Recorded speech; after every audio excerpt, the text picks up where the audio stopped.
አሜን ወይ ስክሪፕት ነው አራሬ ምንድን ነው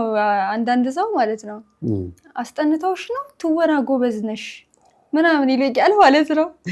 ፊልም ሞክሪም ጥቂት የተወሰነ ሰው ማለት ነው የሚለኝ ግን ስክሪፕቱን ቆይ ላሳያችሁ ግድ ይላችሁ እሺ ማን ይሰጥሽ የሰጠኝን ላሳያችሁ እኮ ነው አይተናል ይሄው ስክሪፕት እንግዲህ ይበቃላ በቃ ስለዚህ አካሌን ጭምር ሰዎች የጻፉት ስክሪፕት ነው አያሳምንም ትክክል ነው እኔ እረዳለሁኝ አሁን ቅያሜ የለብኝም ሰው ላይ ምክንያቱም እኔ ስኖረው የነበርኩት ህይወት ፊልም ነው ብሎ መቀበል በጣም ለኔም ከብዶኝ ነበር እውነት ነው ብሎ መቀበል እና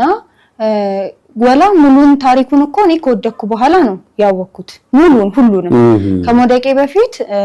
ስለ ቤተሰቦቹና ስለ ሽምግልናው እንደዋሸኝ ነው ማቀው ያንን መቀበል ስላቃተኝ ነው ራሴ ላይ ያንን ራሱ ነገር ያደረኩትኝና